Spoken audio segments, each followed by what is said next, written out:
Hai semua, kali ini saya buat kue tradisional yang buatnya juga sangat mudah, cukup diaduk-aduk aja lalu dikukus, hasilnya bisa cantik, dan resep ini anti gagal.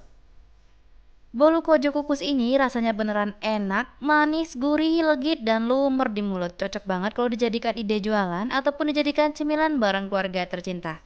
Yuk langsung aja kita buat sama-sama.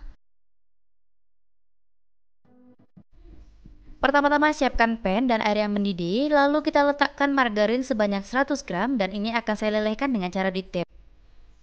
Ketika margarinnya udah setengah meleleh, boleh kita matikan api kompornya dan biarkan aja kita tim dalam air yang panas. Ini sampai larut semua ya teman-teman.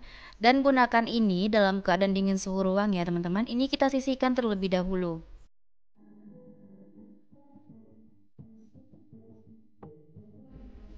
Selanjutnya, siapkan wadah bersih serta kering, lalu masukkan telur sebanyak 4 butir, pastikan telurnya masih fresh dan suhu ruang, supaya rasa kuenya enak dan tidak amis sama sekali. Lalu saya menambahkan gula pasir sebanyak 290 gram atau sekitar 16 sendok makan. Tambahkan juga garam sebanyak setengah sendok teh, serta vanili sebanyak 1 sendok teh. Boleh gunakan yang bubuk ataupun yang cair ya teman-teman. Saya aduknya hanya menggunakan whisker, tidak perlu di blender. Ini saya aduk sampai tercampur rata aja ya teman-teman, tidak perlu sampai mengembang.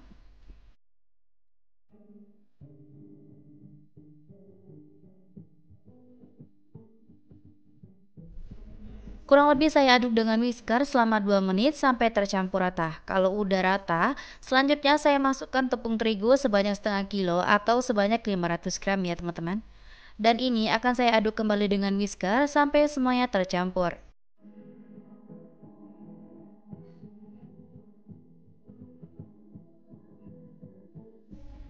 Selanjutnya, saya masukkan margarin yang udah kita tim tadi, tapi pastikan dalam keadaan dingin suhu ruang ya teman-teman. Kita campurkan semua dan kita aduk. Untuk margarinnya ini saya masukkan di awal terlebih dahulu, supaya mudah mencampurkannya ya teman-teman. Saya khawatir kalau di akhir kita masukkan, dia akan sulit tercampur rata ya teman-teman, meskipun udah diaduk dan dia akan tetap kurang larut. Dengan begini, dia akan tercampur rata semua. Selanjutnya, saya masukkan santan. Ini saya gunakan santan sebanyak 1400 ml dari 2 buah kelapa yang berukuran tua. Dan ini saya peras airnya. Gunakan santan kental ya teman-teman, supaya rasanya enak dan lebih gurih. Ini kita aduk aja dengan whisker sampai semuanya tercampur. Pastikan bahan-bahannya larut ya teman-teman.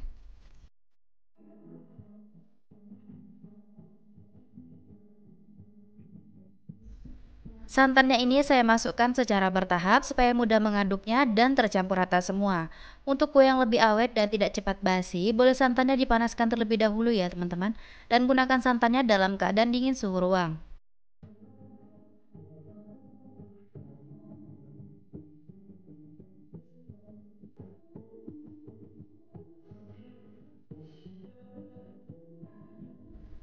Kalau bahan-bahannya udah tercampur rata semua dan tidak ada bahan yang menggumpal lagi, selanjutnya saya masukkan jus pandan sebanyak 50 ml. Jus pandannya ini saya dapat dari 15 lembar daun pandan yang udah tua. Saya haluskan dan saya saring airnya. Boleh juga diganti dengan pasta pandan ya teman-teman, sesuaikan saja dengan selera. Kemudian diaduk rata kembali dengan whisker sampai semuanya tercampur rata ya teman-teman.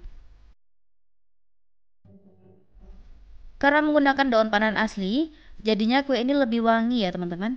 Tapi karena warnanya kurang hijau, saya menambahkan sedikit pasta pandan, boleh juga diganti dengan pewarna hijau tua ya teman-teman. Diaduk rata kembali sampai semuanya tercampur.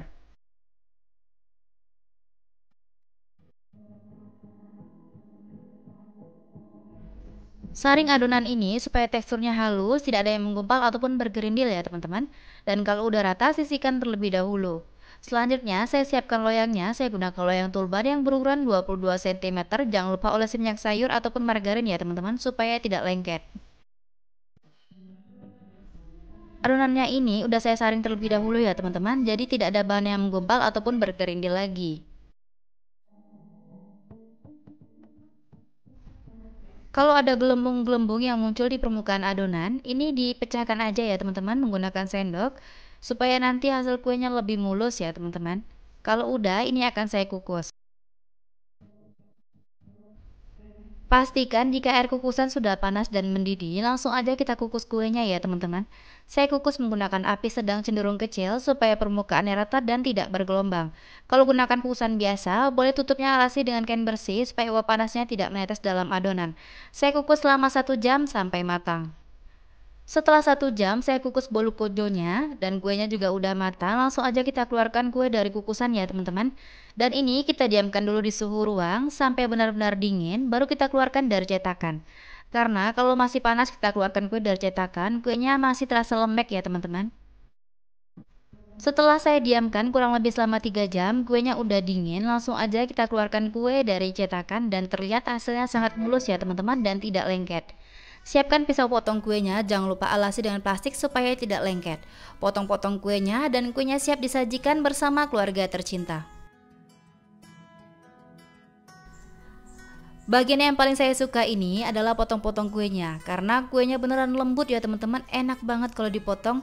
Seriusan ini aromanya juga wangi banget karena menggunakan daun pandan asli. Kuenya udah saya potong-potong semua dan teman-teman bisa lihat hasil dari potongan kuenya sangat mulus ya teman-teman.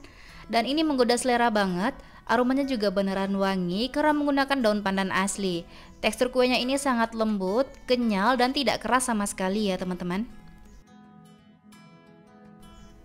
Dan bisa dilihat ketika saya belah kuenya ini sangat lembut ya teman-teman. Seriusan ini beneran lembut sekali dan untuk rasanya ini enak banget. Manis, gurih, legit dan lumer di mulut.